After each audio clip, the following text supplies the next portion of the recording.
بسم الله الرحمن الرحيم الحمد لله رب العالمين والصلاة والسلام على سيد الأنبياء والمرسلين وعلى آله وصحبه أجمعين أما بعد فقد قال الله تعالى في كلامه المجيد ومثل كلمة خبيثة كشجرة خبيثة اجتثت من فوق الأرض ما لها من قرار۔ یہ میرے لیے سعادت کی بات ہے کہ آپ حضرات کے اس مجمع سے اللہ تعالی مخاطب ہونے کی توفیق عطا فرما رہے ہیں، اور ایک ایسے موضوع کے اوپر کہ جس موضوع پر گفتگو کرنا اس وقت بہت ضروری ہے۔ ہند و پاک کے مدارس نے الحمدللہ اپنی تاریخ میں بڑے بڑے کارنامے انجام دیے ہیں، اور جب سے یہ مدارس وجود میں آئے ہیں، خصوصاً آزاد مدارس یعنی 1857 کے بعد سے، تو کوئی ایسا باطل اور کوئی ایسا فتنہ نہیں تھا کہ ان مدارس نے ان کی اس فتنے کی سرکوبی نہ کی ہو۔ یہ ایک مسلمانوں کے اوپر اللہ تعالیٰ کا بڑا فضل اور انعام ہے، بر صغیر کے مسلمانوں کے اوپر، کہ اللہ تعالیٰ نے دین کی حفاظت کے لیے ان مدارس کو وجود بخشا ہے، اور علماء کے دلوں میں یہ بات ڈالی ہے کہ جگہ جگہ قریہ قریہ یہ مدرسے اور ان کا سلسلہ قائم کر دیا جائے۔ اور پھر یہ نہج ایسا ہوا کہ نہ صرف یہ کہ بر صغیر میں کامیاب ہوا، بلکہ دنیا کے اکثر ممالک میں یہ مدارس قائم ہیں۔ میں امریکہ میں رہتا ہوں، جیسا کہ آپ حضرات جانتے ہیں، امریکہ کے ہر بڑے شہر میں ایک نہیں کئی مدرسے الحمدللہ قائم ہیں، اور کتنے ہی مدرسے ایسے ہیں کہ جہاں پر دورے تک کی تعلیم ہوتی ہے۔ اور پھر ساؤتھ افریقہ ہے، انگلینڈ ہے، آسٹریلیا ہے، آپ دنیا کے کسی بھی ملک میں چلے جائیں، ان فتنوں کی سرکوبی کے لیے اللہ تعالیٰ نے مدارس قائم کروا دیے ہیں علماء کے ذریعے۔ آج سے چند سال پہلے اور ابھی بھی قادیانیت کا فتنہ کوئی تھما نہیں ہے، لیکن اگر اس فتنے کی سرکوبی کے لیے کوئی جماعت اگر کھڑی ہوئی تو وہ علماء کی جماعت تھی۔ اب الحمدللہ علماء کی توجہ اس طرف ہو رہی ہے کہ جگہ جگہ جو الحاد پھیل رہا ہے، مسلمانوں میں ارتداد پھیل رہا ہے، تو اس کا مقابلہ کیسا کیا جائے۔ اور اس بات کی دلیل ہمارا آج کا یہ اجتماع ہے کہ مختلف مدارس سے کراچی کے آپ حضرات جمع ہوئے ہیں اور اس موضوع کو سننے کے لیے جمع ہوئے ہیں۔ مجھے امید ہے کہ انشاءاللہ بہت کچھ آپ یہاں سے لے کر جائیں گے، کم سے کم یہ فکر تو ضرور لے کر جائیں گے کہ یہ ایک بہت اہم میدان ہے، کہ جس میدان میں آپ کو کام کرنا ہے اور آپ کو بہت کچھ سیکھنا ہے۔ اور یہ ایک ایسی چیز ہے، یعنی کسی بھی میدان میں مہارت ایک دم نہیں ہو جاتی کہ آپ نے چند کتابیں پڑھی اور آپ ماہر بن گئے، بلکہ ہوتا یہ ہے کہ جب آپ مستقل مزاولت کرتے رہتے ہیں اور اس میدان میں لگے رہتے ہیں، آپ اس فتنے کی سرکوبی کرتے رہتے ہیں، اور چند سال آپ اپنی زندگی کے دنوں رات آپ اس کاز کے لیے وقف کر دیتے ہیں، تب جا کر کہیں ایسا ہوتا ہے کہ آپ کو لگتا ہے کہ ہاں مجھے اس میدان میں کچھ شد بدھ ہوئی ہے اور اب میں اس میدان میں کام کر سکتا ہوں۔ تو یہ ایک بہت وسیع میدان ہے، اور مجھے امید ہے کہ انشاءاللہ آپ حضرات اپنی زندگیاں اس کام کے لیے وقف کریں گے، چونکہ یہ فتنہ صرف پاکستان ہی میں نہیں بلکہ دنیا کے اکثر مسلم ممالک میں یہ پیر پسار رہا ہے۔ قرآن کریم کی جو آیت میں نے پڑھی ہے آپ حضرات کے سامنے، یہ آیت سورہ ابراہیم کی آیت نمبر 26 ہے، اور اللہ تعالیٰ نے اس میں ایک مثال بیان کی ہے۔ اس آیت سے پہلے ایک اور آیت ہے، وہاں پر بھی مثال ہے۔ پہلے اس آیت کو سن لیں، اس میں اللہ تعالیٰ فرماتا ہے کہ أَلَمْ تَرَ كَيْفَ ضَرَبَ اللَّهُ مَثَلًا كَلِمَةً طَيِّبَةً كَشَجَرَةٍ طَيِّبَةٍ أَصْلُهَا ثَابِتٌ وَفَرْعُهَا فِي السَّمَاءِ۔ کیا تم نے نہیں دیکھا اللہ نے کلمہ طیبہ کی کیسی مثال بیان کی ہے؟ وہ ایک پاکیزہ درخت ہے جس کی جڑ زمین میں مضبوطی سے جمی ہوئی ہے اور اس کی شاخیں آسمان میں ہیں۔ اس کے بعد پھر اللہ نے کلمہ خبیثہ کی مثال بیان کی، وہ تو کلمہ طیبہ ہے، لا الہ الا اللہ محمد الرسول اللہ۔ پھر کلمہ خبیثہ آیا۔ کلمہ خبیثہ ہر وہ کلمہ جو اس لا الہ الا اللہ محمد الرسول اللہ کے خلاف ہو، وہ کلمہ خبیثہ ہے۔ ہر کفر کا کلمہ، الحادی کلمہ، ہر نعرہ جو الحاد کی ترجمانی کرتا ہو، ہر نعرہ جو کفر کی ترجمانی کرتا ہو، ہر نعرہ جو توحید کے خلاف ہو، ہر نعرہ جو اسلام کے خلاف ہو، ہر نعرہ جو سنت کے خلاف ہو، وہ کلمہ خبیثہ ہے۔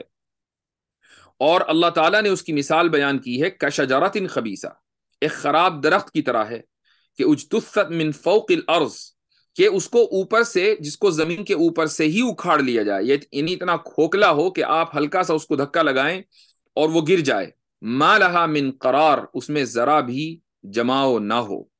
تو یہ مثال اللہ تعالیٰ نے دی ہے اور یہ علامت بیان کی ہے کہ کلمہ کفر میں کوئی ٹھہراؤ نہیں ہوتا، کوئی جماؤ نہیں ہوتا.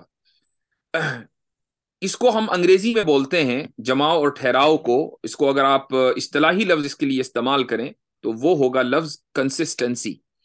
یعنی آپ کلمہ کفر میں کبھی کنسسٹنسی نہیں دیکھیں گے. اور کنسسٹنسی کا مطلب یہ ہے کہ مثلا ایک پیمانہ اور ایک قانون آپ کو دیا گیا، تو وہ قانون کبھی تو کام کرتا ہے اور کبھی کام نہیں کرتا، کبھی ٹوٹ جاتا ہے. اس میں یکسانیت اور توازن نہیں ہے. اب مثال کے طور پر اسلام جن بنیادوں کے اوپر کھڑا ہوا ہے، وہ ایمان باللہ ہے، ایمان بالآخرت ہے، ایمان بالرسول ہے، ایمان بالکتب ہے، ایمان بالملائکہ وغیرہ وغیرہ. تو ان میں آپ کبھی یہ نہیں دیکھیں گے کہ کہیں تو اسلام حکم دے رہا ہو کہ ایمان باللہ ضروری ہے اور کہیں حکم دے رہا ہو کہ کوئی بات نہیں، اس کے بغیر بھی کام چل جائے گا. یہ ممکن نہیں ہے کہ آپ یہ دیکھیں کہ اسلام میں کہیں ایمان بالآخرت سے کمپرومائز کر دیا گیا ہو یا ایمان بالرسول سے کمپرومائز کر دیا گیا ہو. یہ ممکن نہیں ہے.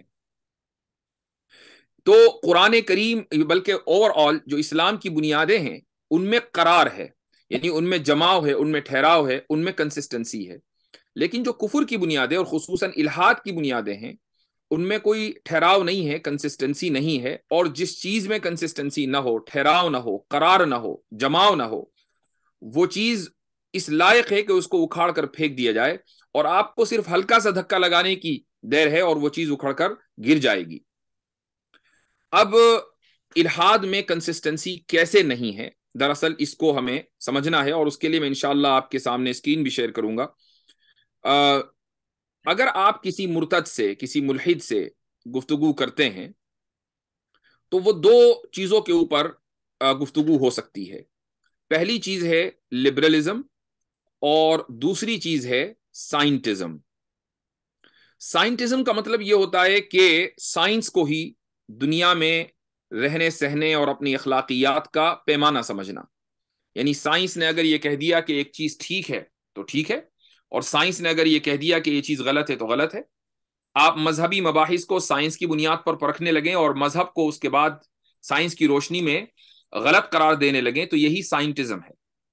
تو آپ جب کسی بھی ملحد سے گفتگو کریں گے تو انہی دو دائروں میں وہ گفتگو ہوگی، یا تو سائنس کی بنیاد پر ہوگی یا وہ لبرلزم اور لبرل ویلیوز کی اور لبرل اقدار کی بنیاد پر ہوگی. سائنٹزم پر جب گفتگو ہوتی ہے تو بات زیادہ سے زیادہ ڈاروینین ایوولوشن تک جاتی ہے، یعنی ڈاروینی ارتقاء جس کو ہم بولتے ہیں.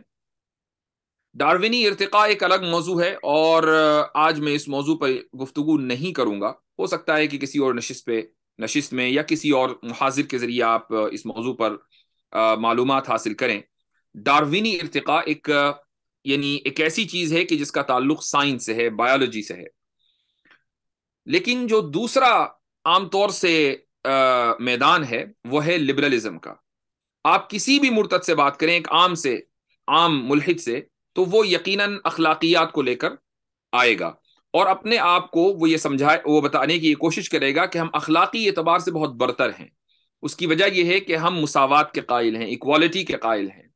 اس کی وجہ یہ ہے کہ ہم آزادی کے قائل ہیں، ہم انسان کو آزاد دیکھنا چاہتے ہیں، ہم انسان کو آزادی دینا چاہتے ہیں، ہم کسی کی بھی آزادی چھیننا نہیں چاہتے.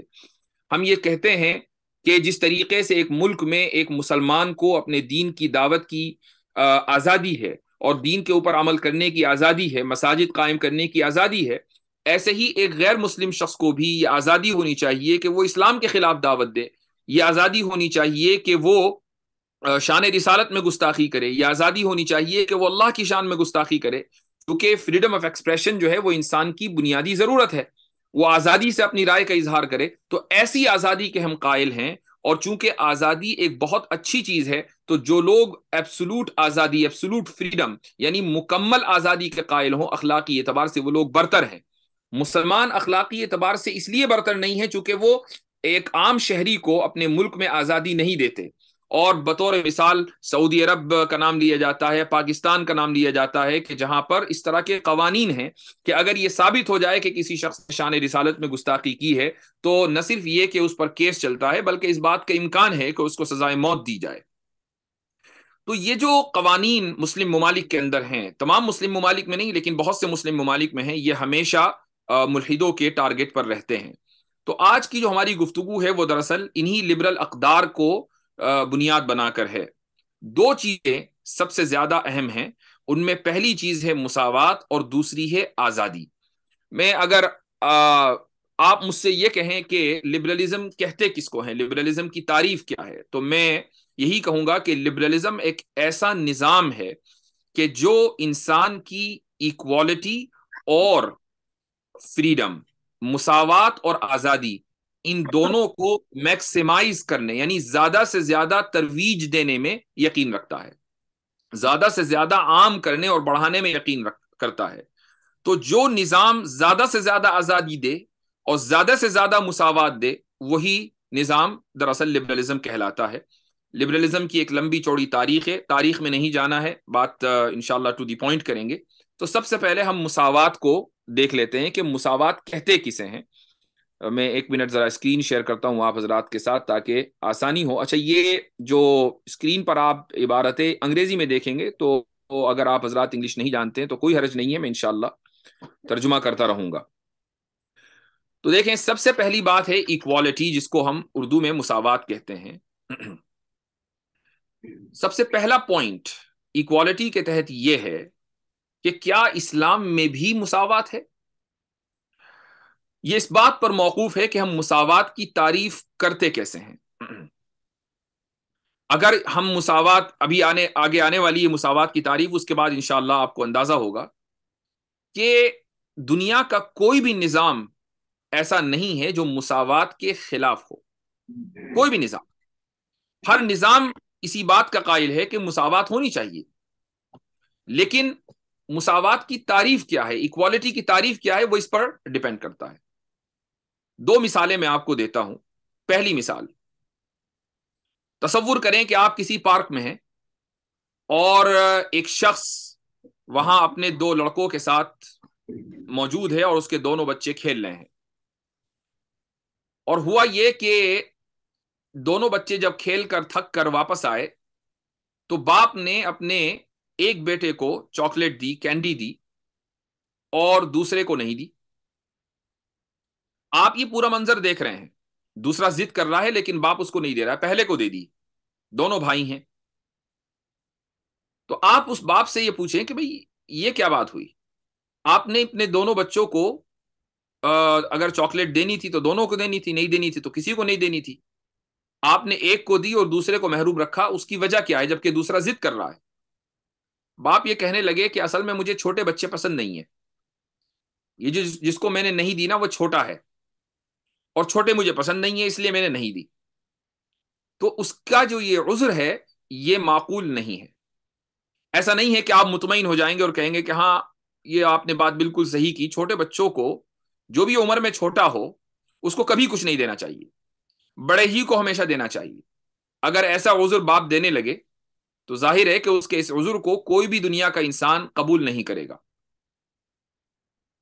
لیکن اگر وہ آپ کو یہ کہے، اس کے بجائے دوسرا عذر دے، وہ یہ کہے کہ نہیں، میں اصل میں میرا ضابطہ یہ ہے کہ میں اپنے بچوں کو دن میں ایک ہی مرتبہ چاکلیٹ دیتا ہوں، تو جس کو میں نے دی ہے اس کو آج میں نے نہیں دی تھی، اس کا حصہ باقی تھا، اس لیے میں نے اس کو ابھی دی ہے، اور جو ضد کر رہا ہے میں اس کو پہلے ہی دے چکا ہوں، وہ غلط ضد کر رہا ہے، اس کا جتنا حصہ تھا یومیہ وہ اس کو مل چکا ہے، اس لیے اس کی ضد پر نہ جائیں۔ تو جب آپ کو وہ یہ عذر دے گا تو یہ عذر آپ کے نزدیک قابل قبول ہونا چاہیے کہ ٹھیک ہے، بات انصاف کی ہے، جو بچہ ضد کر رہا ہے اگر اس کی ضد کو پورا کر دیا جائے تو اس کو چاکلیٹ ڈبل مل جائے گی، یہ انصاف کے خلاف ہے، اس کو اس کا حصہ مل چکا ہے، لہٰذا ضد کرنے کا کوئی مطلب نہیں ہے۔ یا مثلا اس کے علاوہ کوئی وہ دوسرا ایکسکیوز دیتا ہے، دوسرا عذر دیتا ہے، وہ یہ کہتا ہے کہ نہیں، جس بچے کو میں نے چاکلیٹ دی ہے دراصل یہ دونوں ریس کر رہے تھے اور میں نے یہ کہا تھا کہ جو فرسٹ آئے گا میں اس کو چاکلیٹ دوں گا اور جو نہیں آئے گا اس کو نہیں دوں گا، تو جس بچے کو میں نے دیا وہ فرسٹ آیا ہے اور جس کو نہیں دیا وہ فرسٹ نہیں آیا۔ یہ جسٹیفیکیشن اور یہ عذر بھی معقول ہے، اس کو قبول کیا جا سکتا ہے۔ اب آپ یہ کہیں گے کہ ہاں ٹھیک ہے کہ اگرچہ آپ نے دونوں بچوں کو برابر سرابر ٹریٹ نہیں کیا، آپ نے مساوات کا مظاہرہ نہیں کیا، لیکن مساوات کا مظاہرہ نہ کرنا درست ہے۔ کیوں درست ہے؟ چونکہ عذر معقول ہے، لیکن پہلا جو عذر تھا وہ معقول نہیں تھا۔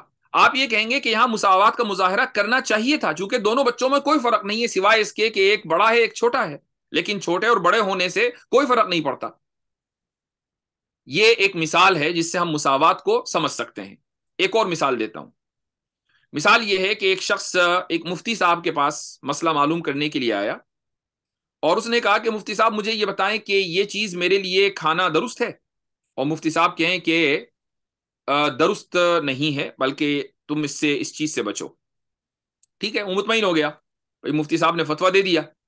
اب ایک دوسرا شخص آتا ہے تھوڑی دیر میں، اور وہ کہتا ہے اسی چیز کے بارے میں کہ مفتی صاحب یہ کھانا میرے لیے درست ہے۔ وہ کہتا ہے کہ ہاں آرام سے کھاؤ، نو پرابلم، ٹینشن نہیں لینا، آرام سے کھاؤ۔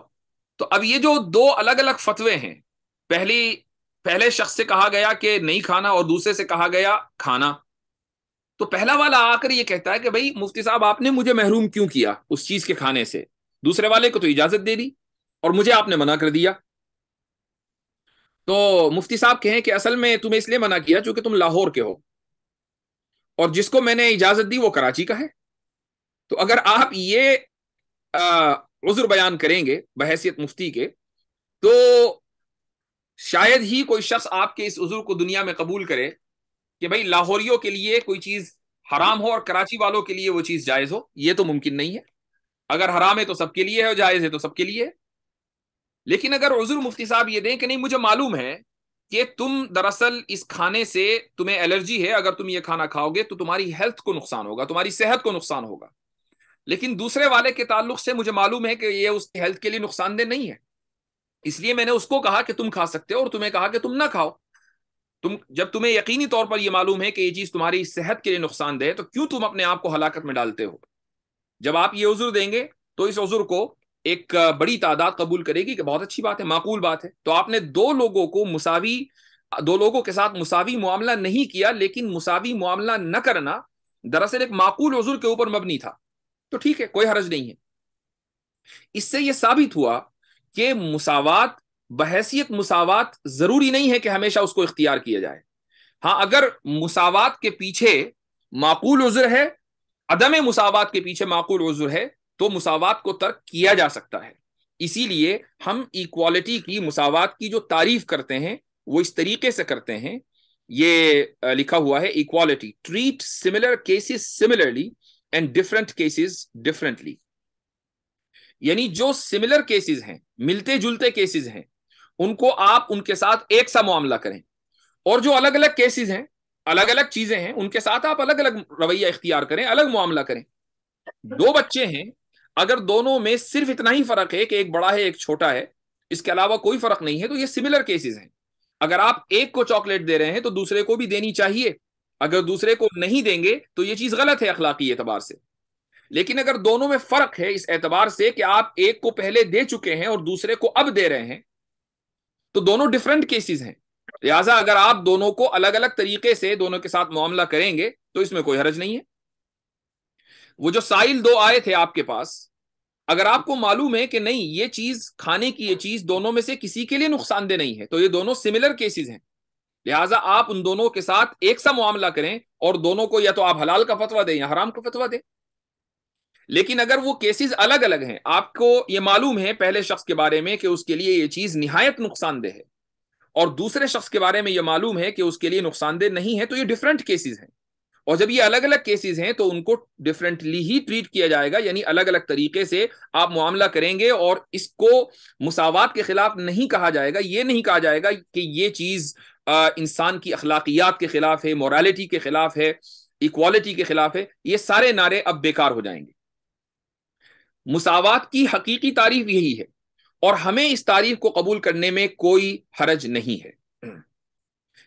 اب مغرب کا جو رویہ ہے یا جو لبرلزم ہے، اس کا جو رویہ ہے وہ یہ ہے کہ اس تعریف کو، مساوات کی اس تعریف کو وہ ایکسپٹ ضرور کرتے ہیں لیکن اس کو امپلیمنٹ نہیں کرتے۔ اسی کو کہتے ہیں ما لہا من قرار، کنسسٹنسی نہیں ہے. ایک طرف یہ کہیں گے کہ نہیں ہم تو مساوات کے چیمپئن ہیں، مساوات نہیں کریں گے، اور جہاں مساوات نہیں کرنی چاہیے وہاں مساوات کریں گے. مثال کے طور پر اس وقت مغربی دنیا میں جینڈر ایکوالٹی ایک بڑا مدعا ہے. جینڈر ایکوالٹی کا مطلب ہے صنفی مساوات، یعنی مرد اور عورت دونوں برابر اور ہر اعتبار سے برابر. اب سوال یہ ہے کہ اگر مساوات اتنی ہی اہم قدر ہے تو پھر مرد اور عورت جو کہ سملر کیسز نہیں ہیں، جو ایک دوسرے جیسے نہیں ہیں، آپ ان کو یکساں ٹریٹ کیوں کرتے ہیں؟ آپ ان کے ساتھ یکساں معاملہ کیوں کرنا چاہتے ہیں؟ اور اگر وہ الگ الگ کیسز ہیں، مرد الگ ہے نفسیاتی اعتبار سے، جسمانی اعتبار سے، عورت الگ ہے نفسیاتی اعتبار سے اور جسمانی اعتبار سے، جب یہ دو الگ الگ کیسز ہیں تو آپ ان کو الگ الگ ٹریٹ کیوں نہیں کرتے؟ یہ آپ کا سب سے بڑا اعتراض ہونا چاہیے کسی بھی ملحد کے خلاف، کسی بھی لبرل کے خلاف، کہ یکسانیت یا مساوات اگر اہم ترین قدر ہے اور اس کے معنی یہ ہے کہ treat similar cases similarly and different cases differently, اگر یہ اس کی تعریف ہے تو پھر مرد اور عورت یہ سملر نہیں ہے، یہ ڈفرنٹ ہے. یہ ڈفرنٹ کیسے ہیں؟ دو اعتبارات سے یہ ڈفرنٹ ہے، یہ الگ الگ ہیں، مختلف ہیں. پہلی چیز ہے فزیولوجی اور دوسری چیز ہے سائیکالوجی. فزیولوجی کا مطلب ہے یعنی جسمانی ساخت. یہ بالکل بدیہی چیز ہے کہ مرد جسمانی اعتبار سے مختلف، عورتیں بالکل مختلف. مردوں میں مسل میس یعنی ان کے جو اعصاب ہیں وہ زیادہ ہوتے ہیں عورتوں کے مقابلے میں، ان کی ہڈیوں کا سائز زیادہ ہوتا ہے عورتوں کے مقابلے میں، اور عورتوں میں باڈی فیٹ کا جو پرسنٹیج ہے وہ زیادہ ہے مردوں کے مقابلے میں. تو فزیولوجی یعنی جو جسمانی ساخت ہے اس کے اعتبار سے مرد بالکل الگ ہے اور عورت بالکل الگ ہے. لیکن یہ ایک چھوٹی چیز ہے. اس سے بڑھ کر جو چیز ہے وہ ہے سائیکالوجی، اس پر بھی میں بات کروں گا. میں نے یہاں لکھا ہے کہ males on average are more assertive and have higher self esteem. کہ مردوں میں یہ ہے سائیکالوجی، فزیولوجی نہیں سائیکالوجی. سائیکالوجی میں یہ ہے کہ مردوں میں خود اعتمادی زیادہ پائی جاتی ہے عورتوں کے مقابلے میں. Females were on average higher than male in extraversion, anxiety, trust, and especially tender-mindedness. عورتوں اور مردوں کا اگر آپ نفسیاتی اعتبار سے موازنہ کریں تو آپ یہ دیکھیں گے کہ عورتیں زیادہ ملنے جلنے گھلنے ملنے میں یقین رکھتی ہیں مردوں کے مقابلے میں. آپ اپنے گھروں میں دیکھ لیں کہ آپ کتنے زیادہ سوشل ہیں اور آپ کے گھر کی خواتین کتنی سوشل ہیں. ہر انسان کے گھر کا یہی حال ہے کہ مرد زیادہ ملنا جلنا پسند نہیں کرتا الا ماشاء اللہ، عورتیں زیادہ ملنا جلنا پسند کرتی ہیں. ان کے جو تعلقات ہیں دیگر خواتین کا جو حلقہ ہے، یعنی اگر آپ حلقے کا سائز دیکھیں تو ایک خاتون کا حلقہ عام طور سے زیادہ ہوگا، اگرچہ وہ خواتین ہی کا حلقہ ہوگا لیکن سائز کے اعتبار سے وہ بڑا ہوگا ایک مرد کے حلقے کے مقابلے میں. عام طور سے وہ اتنے لوگوں کو جانتی ہے اور اتنے لوگوں سے اس کا رابطہ ہے، اتنی خواتین سے. اسی طریقے سے عورت کے اندر بے چینی زیادہ ہوتی ہے مرد کے مقابلے میں، عورت جلدی اعتماد کر لیتی ہے مرد کے مقابلے میں، عورت کے اندر رحم دلی زیادہ ہوتی ہے مرد کے مقابلے میں. یہ سارے وہ فرق ہیں کہ جن کو ہم دن رات جن کا ہم ملاحظہ کرتے ہیں، جن کو ہم دیکھتے ہیں، جن کو اگنور نہیں کیا جا سکتا، جن کو یہ نہیں کہا جا سکتا کہ نہیں یہ فرق مرد اور عورت کے درمیان موجود نہیں ہے. سائنسی بنیاد پر یہ فرق موجود ہے. اسی طریقے سے men prefer working with things and women prefer working with people. آپ مرد اور عورت کو اگر ایک سا کام دیں تو عام طور سے مردوں میں آپ یہ دیکھیں گے کہ وہ ان کا مشغلہ یہ ہوگا کہ وہ چیزوں کے ساتھ کام کریں، یعنی ان کو ڈیوائسز چاہیے، ان کو کمپیوٹر چاہیے، ان کو مشینیں چاہیے، مشینوں اور کمپیوٹروں کے ساتھ وہ خوش ہیں. لیکن خواتین ان کو لوگ چاہیے، وہ مشینوں اور کمپیوٹرز کے ساتھ خوش نہیں ہیں. ہاں آپ ان کو اگر دوسری خواتین لا کر وہاں بٹھا دیں گے اس ماحول میں تو وہ زیادہ خوش ہوں گی. یہ نفسیاتی اعتبار سے مرد اور عورت کے درمیان فرق ہے. اسی طریقے سے آپ یہ دیکھیں کہ یہ lifescience.com ایک بہت مشہور میگزین ہے، یہ اس کی عبارت ہے، یہ وہیں سے وہاں لیا گیا ہے The results show that about 18% of women share similar personalities with men and 18% of men share similar personalities with women.